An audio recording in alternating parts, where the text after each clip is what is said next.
Isang paalala, ang video na ito ay ayon lamang sa aking sariling pananaliksik. Hindi ko nais na pilitin ang sino man na maniwala sa videong inyong matutunghayan. Kung hindi kayo kumbinsido sa mga impormasyon at taliwas ang inyong paniniwala sa kaalamang aking ilalahad, maaari kayong gumawa ng sarili ninyong pagsisiyasat para sa inyong kakontentuhan. Ang videong ito ay gabay lamang sa mas malalim na kaalaman at pag-intindi at hindi gawa ng isang profesional. Naniniwala ako na malaya tayong magbigay ng opinyon at suhestyon bilang malayang mamamayan ng Pilipinas. Maraming salamat po. Patuloy ang ginagawang tila panghaharas ng China sa ating mga tropa sa West Philippine Sea. Mula sa pambobomba ng water cannon sa mga resupply boat natin na maghahatid ng mga supply sa ating mga tauhan sa BRP Sierra Madre, hanggang sa paggitgit sa ating mga barko at pagharang sa mga ito upang hindi lamang natin maihatid ang ating mga supply. Ilang beses nang kinundina ng ating gobyerno ang ginagawang ito ng China at nagsagawa ng mga protesta, subalit hindi din naman natinag ang China at patuloy pa rin sila sa kanilang ginagawang panghaharas sa ating puwersa.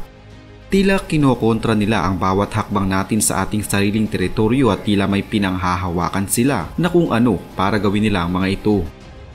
Mapapansin kasi na kahit ilang beses na tayong umalma sa kanilang ginagawa na pati ang ibang mga bansa ay hindi na din natutuwa, nagpatuloy pa rin ang China sa kanilang illegal na aksyon laban sa atin. Yun pala ay dahil sa isang kasunduan na kanilang pinanghahawakan sa pagitan ng kanilang bansa at ng Pilipinas. Ang kasunduan na ito ngayon ang siyang matibay nilang alas laban sa atin, kaya patuloy silang nagmamatigas sa West Philippine Sea at walang nakakapigil sa kanila. Nangyari ang kasunduan na ito noong Administrasyong Duterte at siya ring nilinaw ng dating tagapagsalita ng dating Pangulong Rodrigo Duterte. Ano nga bang napapaloob sa Gentleman's Agreement na ito at may bisa pa ba ito ngayong bago na ang administrasyon? Ito'y oral sa panahon ni Presidente Duterte na ang parehong panig, ang China at Pilipina, ay rerespetuhin ang status quo. Ibig sabihin kung ano yung naroroon na walang dagdag, walang bawas. Inamin ni dating presidential spokesperson Harry Roque na nagkaroon ng isang tinatawag na Gentleman's Agreement sa pagitan ni dating Pangulong Rodrigo Duterte at Chinese President Xi Jinping kaugnay sa issue sa West Philippine Sea. Subalit ayon sa National Task Force on West Philippine Sea, walang kaukulang dokumento o kasulatan para sa sinasabing kasunduan. Sa pagsisimula pa lamang ng administrasyon ni dating Pangulong Rodrigo Duterte, mayroon ng status quo agreement sa West Philippine Sea sa pagitan niya at ni Chinese President Xi Jinping. Ayon nito mismo kay dating presidential spokesperson Harry Roque. Sa kabila pa rin ng kasunduan, ginamitan pa rin ng China ng water cannon ng ating mga resupply boat sa Ayungin Shoal noong taong 2018. Ayon kay Roque, ikinagalit at hindi ito ikinatuwa noon ni dating Pangulong Rodrigo Duterte. Ipinatawag ang Chinese ambassador at dito na lumabas ang issue ng China sa pagdadala ng Pilipinas ng mga construction materials sa BRP Sierra Madre. Nilinaw din ni Roque na walang naging kasunduan tungkol sa pagtanggal ng Pilipinas sa naturang warship sa nasabing bahura. So dun sa usapin na yun, lumabas na kaya nila winater cannon kasi ang kasunduan ng status quo hindi dapat magpapadala ng mga materyales for repair nung Sierra Madre. Wala pong naging kasunduan na tatanggalin ang Sierra Madre sa Ayungin. Ang kasunduan, papayagan nilang dalhan ng tubig at pagkain, hindi nila haharang. Ayon sa National Task Force for West Philippine Sea, labag umano ang kasunduan na ito sa soberanya ng Pilipinas kung mayroon man. Hindi din legal ang ganitong klaseng kasunduan kaya hindi din mapipilit ang administrasyon ni Pangulong Ferdinand Marcos Jr. na sundin ito at ipatupad. We have not seen any document, we have not seen any report that there was such an agreement, and as mentioned by President Bongbong Marcos himself, if ever there was one, he has repudiated it. Kung matatandaan, una nang sinabi noon ng Department of Foreign Affairs sa mga diplomatic protest nito na walang karapatan ng China na manghimasok sa Ayungin Shoal na nasa Exclusive Economic Zone o EEZ at Continental Shelf ng Pilipinas. Ayon ito mismo sa international law na pinagtibay pa ng 2016 arbitral ruling. Ang 2016 arbitral award ay nagpawalang bisa sa 9-dash line din ng DFA sa isang pahayag noong Agosto 31. Noong Hulyo 12, 2016, nanalo ang Pilipinas sa petisyon nito sa Hague-based Permanent Court of Arbitration o PCA matapos pawalang bisa ng tribunal ang pag-angkin ng Beijing ng mga makasaysayang karapatan sa halos buong South China Sea. Tumanggi ang China na tanggapin ang desisyon ng tribunal. Ang mga maritime area ng South China Sea na sakop ng 9-dash line ay salungat sa convention at walang legal na epekto hanggang sa lumampas sa mga ito sa geographic at substantive na mga limitasyon ng maritime entitlements ng China sa ilalim ng convention. Sinabi ng tagapagsalita ng Chinese Foreign Ministry na si Wang Wenbin na ang paglabas ng 2023 na edisyon ng MAPA ay a routine practice in China's exercise of sovereignty in accordance with the law. Ipinagpipilitan ni Roque na wala umunong sinagasaan o hindi sinunod na soberanya ang Gentleman's Agreement. Wala naman tayong soberanya sa EEZ. Sovereign rights lamang. Karapatan lamang ng mga alap at syempre makinabang sa tanging yaman na makikita ron. Ang gusto nilang mangyari, uminit talaga itong relasyon ng China at ng Pilipinas. Ang sa ganon, pakinggan tayo ng mga Amerikano at sa pamamagitan ng Mutual Defense Treaty, sakluluhan tayo ng mga Amerikano. Subalit sa kabila nito ay magkaiba naman ang sinasabi ng dalawang spokesperson ni dating Pangulong Rodrigo Duterte sa Gentleman's Agreement sa pagitan ng China at ng Pilipinas patungkol sa issue sa West Philippine Sea. Sino nga ba sa kanila nagsasabi ng totoo? Hindi ngayon magkaayon ang sinasabi ng dalawang dating tagapagsalita ni Pangulong Rodrigo Duterte. Ayon kay Roque, kasunduan ito sa pagitan ni Xi Jinping na Pangulo ng China at ni dating Pangulong Rodrigo Duterte. Pero giit ni Atty. Salvador Panelo na dati ding tagapagsalita ng Duterte administration, nagsisinungaling umano ang kahit na sino mang nagsasabi na nagkaroon ng Gentleman's Agreement noong panahon ni dating Pangulong Duterte.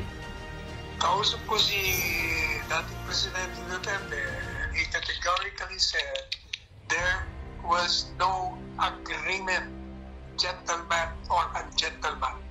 Wala mang naging malinaw na pahayag tungkol dito si Roque. Binuweltahan naman niya ang umano'y secret agreement sa pagitan naman ni na dating Senador Antonio Trillanes at ng China. Ayon kay Roque, ibinenta niya ang Scarborough Shoal sa China noong panahon ni dating Pangulong Noynoy Aquino. Ikaw ang pumasok sa secret agreement. Ikaw ang namigay ng teritoryo. Ikaw at ang Pangulo mo ang dahilan kung bakit nawala ang Scarborough Shoal. Sinagot naman ito ni Trillanes at sinabing fake news ang sinasabing ito ni Roque. Ayon pa kay Trillanes, sa panahon ng Administrasyong Aquino ay napalayas ang nasa humigit kumulang 100 mga barko ng China sa West Philippine Sea.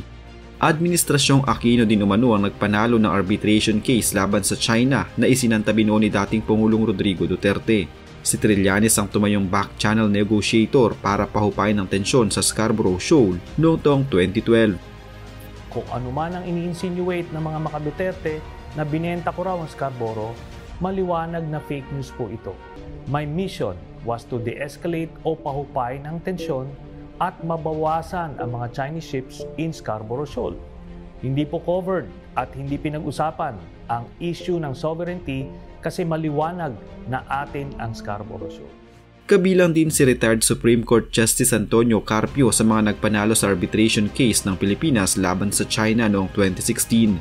Ayon sa kanya, malinaw na pabor sa China ang Gentleman's Agreement sa pagitan ni Duterte at Chinese President Xi Jinping pero hindi ito kikilalanin ng Marcos administration. Gentleman's Agreement lang yan. That's only between the two gentlemen, President Xi and President Duterte. Hindi yan, that's not an institutional agreement na that can bind the next president, no?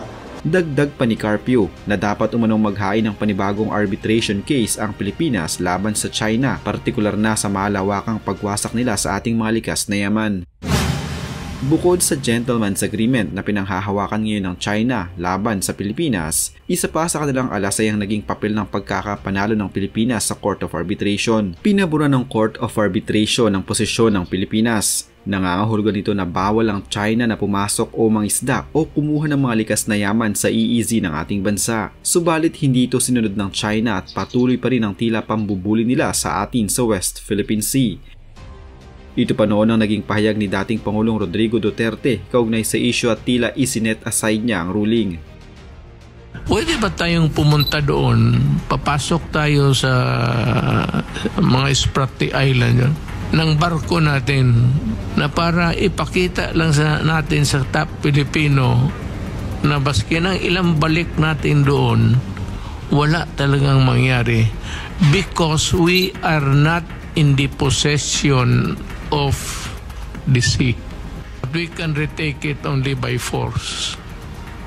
There is no way that we can get back the tawag nilang Philippine Sea without any bloodshed. Hindi ito mismong kasama sa desisyon pero mahalagang maipunto sa publiko para sa konteksto. Ayon kay dating Supreme Court Senior Associate Justice Antonio Carpio, tumutukoy sa West Philippine Sea sa karaktang nasa jurisdiksyon ng Pilipinas. Kabilang aniya rito ang Territorial Sea, Exclusive Economic Zone at Extended Continental Shelf ng Pilipinas. Pagliliwanag ni Carpio, hindi inaangkin ng Pilipinas ang buong South China Sea at idinulog lang ng bansa sa International Court ang maritime rights nito sa West Philippine Sea. Ginagamit aniya ang West Philippine Sea pagpatungkol sa pinagtatalo ng teritoryo ng Pilipinas at China. South China Sea naman ang dapat gamitin kapag patungkol sa karagatang pinagtatalunan ng China at iba pang bansa sa Timog Silangang Asya. Maritime rights at hindi soberanya ang dinesisyonan ng tribunal. Ibig nitong sabihin, tuloy pa rin ang pagtatalo sa teritoryo. Paliwanag ni Justice Carpio. Kabilang sa maritime rights ang karapatan sa mga likas na yaman sa West Philippine Sea. Inisa-isa naman ni Father Ranillo Aquino, dekano ng San Beda School of Law, ang kabilang sa maritime zones natin. Una, ang territorial sea na nasa 12 nautical miles mula sa baybayin. Ikalawa, ang contiguous zone na nasa 24 nautical miles mula sa baybayin at ang exclusive economic zone na nasa loob ng 200 nautical miles mula sa baybayin. Partikular aniyang hiniling ng Pilipinas sa tribunal na pagtibayin ng karapatan ng mga Pinoy na makinabang sa likas na yaman sa EEZ na inaangkin ng China sa West Philippine Sea. Kung gusto mo ng Pilipinas na igiit ang soberanya sa isang teritoryo sa West Philippine Sea, hindi sa PCA kundi sa International Court of Justice ito dapat ilulog.